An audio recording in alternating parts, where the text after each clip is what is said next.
Thank you, Richard, very much. Thanks to ODI. This is a wonderful conference, and it's a pleasure to be here. If I'm going to, could we get the slides on? If I'm going to, I want them here. That's Homie. You see, it's typical Homie. You see, you always crowd me out. No. Don't Okay, the slides. Don't just dismiss me, Andrew. The slides over there. So let's look there. They cannot hear me. ODA and climate finance. Let the battle begin. This is how the story is going to go in the coming years. It's been a fantastic 2 decades for you guys in the development business. You've all seen these numbers. Never before in history have we achieved I don't this see the numbers. remarkable. Well, you would probably dispute them anyway, Homie. So I'll send you the PowerPoint. Can we send Homie the PowerPoint? It's coming your way right now. Never before in history have we doubled real per capita incomes in 2 decades like this. Do you remember when maternal mortality was regarded as difficult? Now it's down by 50%. Amazing. So you guys in the development business have had the 2 decades of your life. Or has it been such a great 2 decades? This year, the hottest year in history in the United States. Every single month this year, records have been broken around the world for extreme weather events. Hurricane Sandy, 70 billion is the low estimate of what it cost. Yes, the forests have been disappearing. Look at the timeline here from 2000. This is Indonesia. We're now 2002, 2004. An area the size of Argentina has been lost since the Rio Earth Summit. You've all seen crop yields. Look at the reds. That's a reduction of 40% of yields. This is assuming a 3% increase, 3-degree increase in temperature, so which is probably a low estimate right now. So I don't need to tell you anymore. You've seen all this before. Extraordinary water shortages, and you've all seen pictures like this. And for the first time ever this year, scientists at NASA have been able not only to say what we all know, that extreme weather events are more likely because of climate change. Actually, for the first time, an extreme weather event, the drought in Texas, has been absolutely attributed to climate change. So even in the United States, look to see what Mayor Bloomberg said 3 days before the election: vote for Obama for 2 reasons, 2 words: climate change. Even in the United States, things are going to change. And this sort of good news, bad news sort of world continues. Look at this. This is urbanization, 3% in 1800. This is urbanization growing up to 75%. So you can start seeing where we're going here. Explosion of the global middle class. It was 1 billion in 1990, 2 billion in 2010, and by 2030, 5 billion out of 8 billion will be driving cars. So cars from 200 million to 3 billion. So what's the point I'm making? The point I'm making is that you guys in the poverty reduction business, you've done great. We now need to think of reorientating our funding towards what is a huge, huge challenge for us all. We used to think that the national interest and the global interest were quite separate, and look at that. This is supposed to really make you think. In fact, this is what we're now coming to. In a brief history of aid, none of you are old enough, apart from Richard and myself, to remember the really good days. And each decade, you know, remember 1973, McNamara, poverty. These are all pluses. 1980 plus policy. 1992 plus sustainable development. That was the Rio event. 2000 plus governance. 2009, Copenhagen, plus climate change and resilience.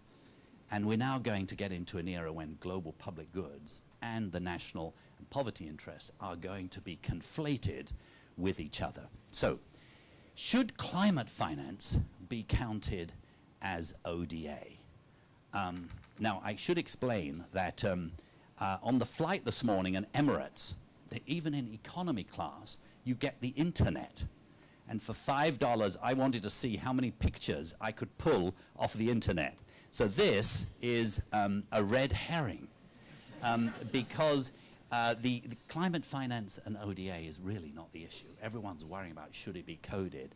The truth of the matter, it is already being coded as ODA. It probably should be. It's the wrong question to ask. The question is, will there be enough funds for both, and how do we build a coalition and an intellectual argument to make sure that we have enough for both? In order to understand this, why there's this conflation now, one needs to understand what I've called the rise and fall of the concept of incremental cost. Now, do you remember that back in the dark ages of the 1990s, everybody said, of course, if you want to finance climate, that has to be separate, has to be grant financed, and you have to pay for incremental cost. In other words, anything that's not in the nation's interest itself, but in the global interest, must be additional and very separable. But we've now given up on that.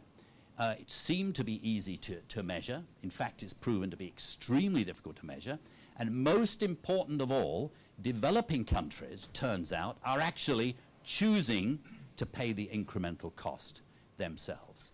Consider this, concentrated solar power in Morocco. Now, last year, Morocco came to the climate investment funds and said, we want to borrow $700 million. And they were buying electricity or investing in electricity that would cost 25 cents a kilowatt hour. It's about 2.5 times what it would have cost to do it with conventional. They wanted to pay most of the incremental cost themselves. Why? Because they were willing to, because they believed that cost would come down. They believed that they would get a competitive advantage. So that's just one small example of how the notion of incremental cost has eroded to the extent that it actually has become almost meaningless. You'll remember the Global Environment Facility, which the organization that I now have the privilege of leading, the World Resources Institute. Actually, we were the ones that had the idea of the GEF originally, absolutely set up around the notion of incremental cost. But then when the climate investment funds came around, and Gordon Brown kindly gave £800 million, but he wanted it coded on the capital account, that introduced a seismic shock within the climate finance business. Because if you start lending money, and if you start expecting it to be repaid, and if you use the private sector, you then are going to find that finance is very different. And then when the fast start finance came, it changed altogether. And we now see a very, very different architecture for finance overall, to the extent that the United Kingdom now, as part of their fast start, are actually putting equity money in, which they will make a profit on, and that's actually a very good thing, but it's a million miles from the way we would have financed it 20 years ago. Now, I'm not going to go into this. I said apples and socks here, partly because the numbers are so uncomparable that that it's not even apples and oranges. The 100 billion, this $100 billion for Copenhagen originally was estimated based upon incremental cost. That has eroded totally, and it now applies to a whole range of issues, including base costs as well. I wanted to say a little more about this, but I see that Richard has cut us down from the time we were originally asked to speak for to an impossible time. How fast was Fast Start? Actually doing quite well. They pledged 30 billion. So far, 31 billion has been pledged, 25 billion has been committed, probably less than 10 has been dispersed, but to some extent, that's been more of a success than we thought. Now, this is what I really wanted to get onto, but I'm not going to, but I'm going to ask you to ask questions about it. This is actually the way one should really think about the arithmetic of climate finance. Think about the total investment in the developing world, $10 trillion a year, roughly, from 2015 to 2025. That's everything from large factories all the way through to what, small farmers.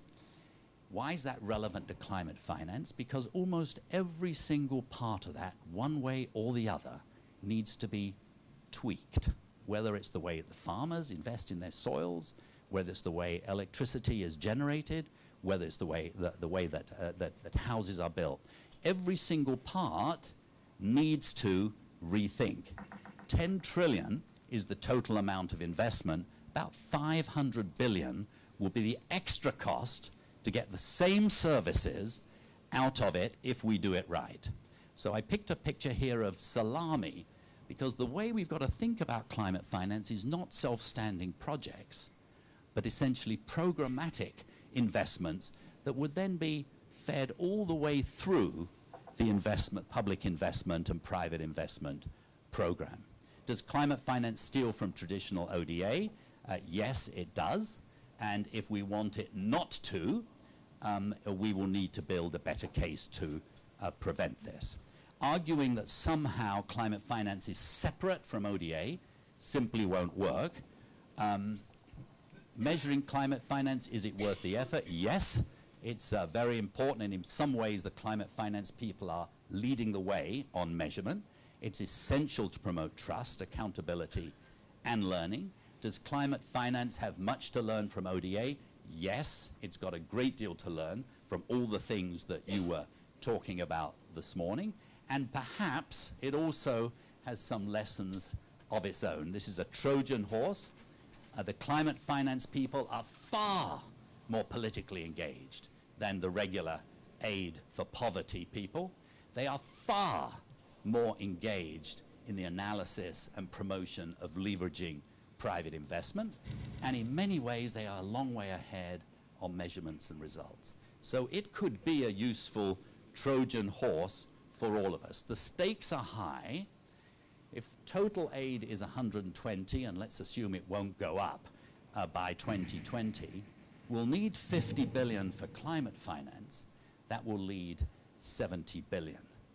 Now we need to move from a competitive threat where people who are trying to raise IDA money at the moment within the World Bank are very, very worried about climate finance.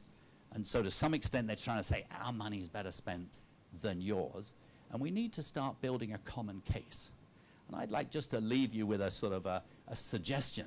Listening to the conversation this morning, and I didn't listen to much of it, one doesn't get the impression that everybody here believes as deeply in the cause of foreign assistance for poverty reduction as the guys that believe that climate finance is absolutely essential for climate.